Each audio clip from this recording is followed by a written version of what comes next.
मेरे प्यारे साथियों, नमस्कार। दोस्तों, आज मुख्य विषय के रूप में मैं आप सबसे अमेरिका और भारत इस विषय पर बात करने जा रहा हूं। और एक अच्छी बात यह है कि आज और दूसरी बात करने के लिए मेरे पास कोई बात नहीं है। तो आइए इस विषय को थोड़े विस्तार के साथ देखते हैं। अपने इस विषय को मैं दो भागों में बांटना चाहूंगा। पहला तो यह है कि अमेरिका, इसीलिए देखिए मैंने नाम रखा अमेरिका और भारत। नहीं तो मैं इसे भारत और अमेरिका भी रख सकता था, लेकिन मैंने जानबूझ के रखा अमेरिका और भारत। अमेरिका पहले भाग में हम देखते हैं और दूसरे भाग में हम भारत और अमेरिका को देखेंगे। आपने खबरों में पढ़ा कि बाइडेन साहब ने शपथ ले ली है और शपथ लेते ही उनका आप भाषण पढ़िएगा। हालांकि ठीक है, आपके सिविल सर्विस में सीधे काम नहीं आएगा, लेकिन बहुत खूबसूरत तरीके से उनका भाषण तैयार किया गया था। कल अखबारों में छपा है। मैं कल आप सबको बता नहीं पाया था, लेकिन मैं चाहूंगा कि आप उनके पूरे के पूरे भाषण को पढ़ें। है ना, बहुत प्यारा और बहुत अच्छा भाषण है। आपको उससे भाषा का अंदाजा होगा, एक प्रभावशाली भाषा कैसे होती है, कैसे अपनी बात को सैद्धांतिक तौर पर अभिव्यक्त किया जाता है, कैसे छोटे छोटे शब्द और छोटे छोटे वाक्य आपके कहने के ढंग को अद्भुत बना देते हैं। ये बात आपको वहां महसूस करने को मिलेगी। तो प्लीज डू दैट। और फिर आज के अखबारों में आपने पढ़ा होगा कि किस तरह से बाइडेन साहब ने आते ही कुछ आदेश जारी किए, और वो जो आदेश जारी किए हैं इनफैक्ट वह ट्रंप के आदेशों के बिल्कुल विरुद्ध है। मतलब उनके आदेशों को निरस्त करने की भूमिका वहां ज्यादा है। फ्रेंड्स, आप लोगों को यदि याद हो तो मैंने ट्रंपवाद के बारे में आपसे बात की थी, और खासकर हमारे जो ऑनलाइन क्लासेस के पेड स्टूडेंट हैं उन्हें मैं बताना चाहूंगा कि जो जनवरी का आपको करंट अफेयर्स प्रोवाइड किया गया है उसमें ट्रंपवाद के बारे में मैंने अलग से चर्चा की है। ट्रंपवाद, ये शब्द लंबे समय तक काम आता रहेगा। इस शब्द का अर्थ आपको मालूम होना चाहिए। तो उन्होंने कुछ आदेश जारी किए, और उसमें जो बहुत ही महत्वपूर्ण आदेश हैं जो इंटरनेशनल रिलेशन की दृष्टि से मायने रखते हैं, वो देखिए क्या है। जो बहुत बड़ी बात उन्होंने कही है कि अब जो अमेरिका है पेरिस जलवायु समझौते में शामिल होगा। पेरिस जलवायु समझौता 2015 में हुआ था। आपने देखा कि बीच बीच में भारत कैसे उस क्षेत्र में बहुत तेजी के साथ आगे बढ़ रहा है, और उसके लिए भारत की प्रशंसा भी की जा रही है। लेकिन अनफॉर्चुनेट पार्ट ये था कि ट्रंप ने अपने को इससे अलग कर लिया था, अमेरिका को अलग कर लिया था, और यह बहुत बड़ा सेटबैक था इस समझौते के लिए। क्योंकि जिस तरह से ग्लोबल वार्मिंग बढ़ रही है, दुनिया जिस संकट से गुजर रही है, उस संकट के समाधान से संबंधित समझौते से अगर अमेरिका जैसा देश अपने को विड्रा कर ले तो ये पूरी दुनिया के लिए एक प्रकार से चिंता की बात थी। तो इन्होंने कहा कि नहीं, पेरिस समझौते में अमेरिका शामिल होगा। एक बहुत बड़ी बात। जो दूसरी बड़ी बात उन्होंने कहा कि अमेरिका WHO में फिर शामिल होगा, वर्ल्ड हेल्थ ऑर्गेनाइजेशन में फिर से शामिल होगा। आपको ध्यान होगा कि कोरोना की वजह से अमेरिका ने बाकायदे अपने को WHO से विधिवत तरीके से अलग कर लिया था, और उसका कारण यह था कि उसने दो आरोप लगाए। पहला तो यह है कि जो WHO है वो बेसिकली अब चीन का पक्षधर हो गया है, उसने अपनी तटस्थता खो दी है। और दूसरा यह है कि अमेरिका इन सब संस्थाओं को इतना पैसा देता है, इतना पैसा देता है, इसके बदले में अमेरिका को मिलता क्या? अमेरिका क्यों लीडरशिप दिखाए? तो अब हम WHO को से अपने को विड्रा करते हैं, और इसको लेकर के भी विश्व चिंतित हुआ था। क्योंकि इस तरह से वैश्विक संगठनों से अगर अमेरिका अपने को विड्रा कर ले तो फिर से एक चिंता की बात हो जाती। इसलिए नहीं कि अमेरिका विश्व का नेता है, या यूं कह लीजिए कि विश्व के मामलों में उसकी काफी दखलंदाजी रहती है, बल्कि इसलिए कि ये जो वैश्विक संस्थान है इनको अमेरिका बहुत धन देता है, और अगर संस्थानों को धन मिलना बंद हो जाए तो सीधी सी बात है कि उनका काम करना बहुत मुश्किल हो जाएगा।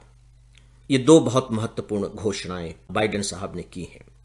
एक दो जो और घोषणाएं हैं, जो अब जो नीतियां होंगी 4 साल के लिए, उसकी जो झलक मिल रही है, और ये भी इंटरनेशनल रिलेशन में कहीं ना कहीं मायने रखती है, वो ये है कि इन्होंने कहा कि आपको मालूम है कि ट्रंप साहब ने कहा था कि मैक्सिको और अमेरिका के बीच में दीवार खड़ी की जाएगी, और उस पर काम शुरू हो गया था।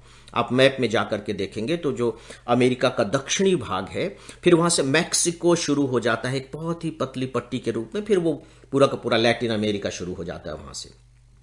और मैक्सिको के लोग अक्सर सीमा को पार करके गलत तरीके से अमेरिका जाकर पहुंच जाते थे रोजगार के लिए।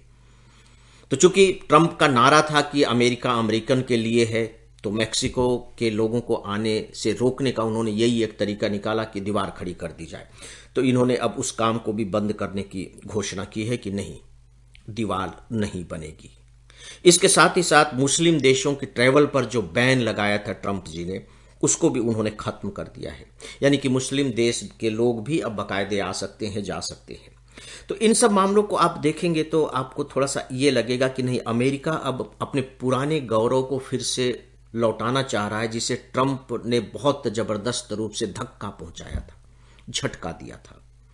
यहां तक कि उन्होंने जो आव्रजन नीति है, जो वहां के नागरिकता संबंधित कानून है, उनमें भी ढिलाई देने की बात कही है। और कुछ पर उन्होंने बाकायदे जारी भी कर दिए हैं कि जो ग्रीन कार्ड के लिए सभी देशों को जो रोजगार आधारित जो कार्ड दिया जाता है, उसमें भी उन्होंने छूट दे दी है, जिससे भारतीयों को लाभ होगा। ये इसका दोस्तों एक पक्ष है। यानी कि अब आप बदलते हुए अमेरिका को बहुत स्पष्ट तौर पर देख सकते हैं। मतलब ऐसा नहीं कि आपको कुछ इसमें अटकल लगानी है, बहुत साफ तौर पर उन्होंने घोषणा कर दी है कि नहीं, अमेरिका जो पहले था अपने उस पुरानी ही स्थिति में फिर से आ गया है। आना चाह रहा है नहीं, आ गया है। दूसरी बात है भारत और अमेरिका के संबंध। देखिए, जब भी हम भारत और अमेरिका के संबंधों की बात करते हैं तो ठीक है, एक हमारा संबंध अमेरिका के साथ में है कि हमारे बहुत सारे भारतीय वहां हैं।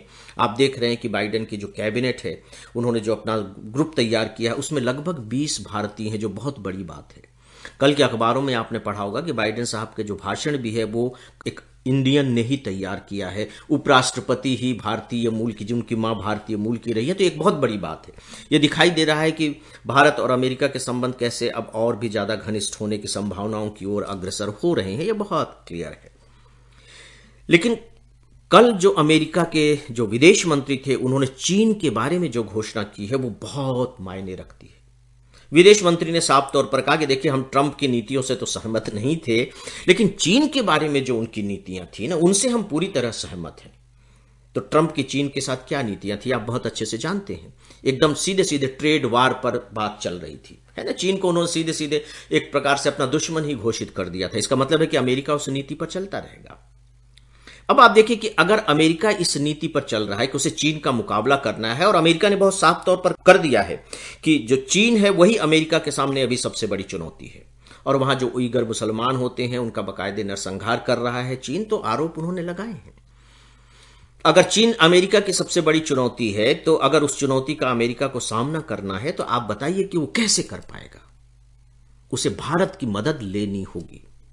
क्योंकि देखिए, जब आप अमेरिका को मैप में देखेंगे तो पूरा का पूरा आपको हिंद प्रशांत क्षेत्र दिखाई देगा, व्यापार की दृष्टि से भी और सुरक्षा की दृष्टि से भी, सामरिक दृष्टि से भी। हिंद प्रशांत का बड़ा एक विस्तार वाला क्षेत्र दिखाई देगा, विस्तृत क्षेत्र दिखाई देगा। और इस पूरे के पूरे क्षेत्र में जो शक्तियां हैं वो चीन है। आप देख रहे हैं कि चीन तो लगातार अपना प्रभुत्व बढ़ाने की कोशिश कर रहा है। इसके बाद भारत। तो भारत के सहयोग के बिना अमेरिका चीन की इस चुनौती का सामना कर ही नहीं सकता। तो इसलिए दोस्तों, आपके दिमाग में बिल्कुल क्लियर होना चाहिए कि अब जो भारत और अमेरिका के संबंध होंगे, केवल उसके लिए हमारी ही गरज नहीं है कि हम अमेरिका के साथ अपने संबंधों को बेहतर करें। अमेरिका की भी आवश्यकता है कि वो भारत के साथ अपने संबंधों को और घनिष्ठ करे। और फिर आप देखिए कि क्वाड बनाया गया है। इस पर हम लोगों ने काफी चर्चा की। आपको ध्यान होगा कि मैंने आपको एक आर्टिकल प्रोवाइड किया था और मैंने कहा था कि क्वाड पर एक कंप्लीट नोट्स इस पर तैयार कर लीजिए। और मजेदार बात है कि अभी 2021 में जो मेंस हुआ है, आप देखिए कि सीधे सीधे क्वाड पर क्वेश्चन पूछा गया है। इस जो क्वाड है, 4 देशों का जो संगठन, इसमें अमेरिका है, भारत है, जापान है, ऑस्ट्रेलिया है। आप इसके बारे में जानते हैं। बकायदे अब ये चारों देश मिलकर के मालाबार और सैन्य अभ्यास करते हैं। नेवी एक्सरसाइज होती है। इसका मतलब है कि अगर चीन का मुकाबला करना है तो ये जो क्वाड संगठन है ये बहुत महत्वपूर्ण स्थान रखता है, और उसमें भारत है।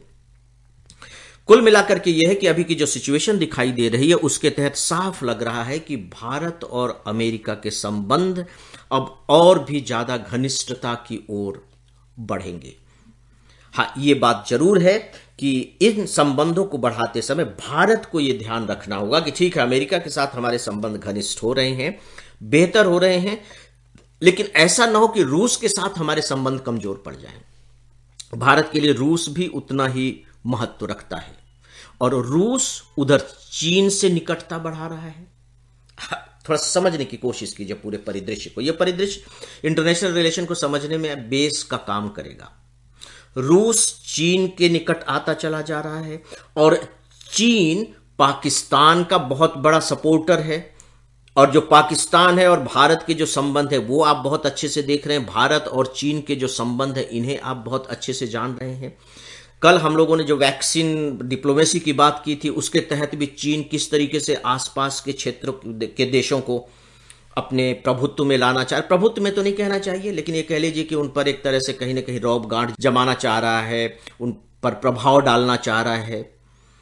तो ऐसी स्थिति में भारत को बहुत सतर्कता से कदम बढ़ाने होंगे और ये देखना होगा कि रूस के साथ उसके जो संबंध हैं वो कमजोर न पड़ जाएं। तो अब एक महाशक्ति के रूप में एक तरफ अमेरिका है, एक यूं कह लीजिए कि दूसरी तरफ चीन है। चूंकि चीन के साथ रूस है तो चीन भी कम शक्तिशाली नहीं है, और इनके बीच में भारत है और भारत का रोल बहुत महत्वपूर्ण है। ऐसा नहीं कि केवल अपने क्षेत्रीय मामलों में ही, बल्कि सच बात यह है कि वैश्विक मामलों में भी। और आप जानते हैं कि भारत अब 2 सालों के लिए बाकायदे इसकी जो सिक्योरिटी काउंसिल है इसका अस्थायी सदस्य भी बनाया गया है। तो इस संदर्भ में आप थोड़ा सा जो अंतर्राष्ट्रीय संबंध है या जो वैश्विक परिदृश्य है इसको देखने की कोशिश कीजिएगा जब भी आपको इस तरह के आर्टिकल्स पढ़ने को मिले तब। तो फ्रेंड्स, मुख्य विषय के बारे में बस आज इतना ही। अब मुझे आप सबको 2 छोटी छोटी सूचनाएं देनी है। एक सूचना है हमारे ऑनलाइन क्लासेस के पेड स्टूडेंट के लिए। फ्रेंड्स, आप सबके पास मेरा एक स्पेशल गाइडेंस लेक्चर भेजा गया है जो लगभग 12 मिनट का है, और इसमें मैंने आपको बताया है कि जो प्री एग्जाम हुए हैं 2020 में और जो मेंस हुए हैं 2021 के बिगिनिंग में, उन दोनों क्वेश्चन पेपर को आधार बना करके आप जो लेक्चर्स सुनेंगे, यानी कि जो ऑनलाइन क्लासेस के लेक्चर्स हैं, उसकी प्रक्रिया क्या होगी, कैसे आप इन दोनों पेपर्स के आधार पर अपने लेक्चर्स सुनने की जो क्वालिटी है, जो गुणवत्ता है या उपयोगिता कहना चाहिए, उस उपयोगिता को कई गुना ज्यादा बेहतर बना सकते हैं। इसलिए प्लीज मेरे इस लेक्चर को बहुत ध्यान से आप सुनेंगे, और सब सुने ही सुने, और ध्यान से सुने ही नहीं बल्कि प्लीज उसका उपयोग भी करें, क्योंकि उसमें मैंने स्टेप बाय स्टेप उसकी जो प्रक्रिया होगी इसको व्यवहार में लाने की वह मैंने बताई है। एक छोटी सी सूचना और है कि 2 दिन पहले मेरा एक लेक्चर पर्यावरण प्रभाव आकलन YouTube पर डाला गया है। यदि आप इंटरेस्टेड हो तो वहां जाकर देख सकते हैं। ईमेल लिखने वाले मित्रों को धन्यवाद देता हूं, और उनमें से एक दोस्त हैं सत्येंद्र करोरिया, उनके प्रति आभार व्यक्त करता हूं। दोस्तों, अब 2 दिनों के बाद फिर मुलाकात होगी। तब तक के लिए मेरी शुभकामनाएं स्वीकार करें और मेरा अभिवादन भी। नमस्कार।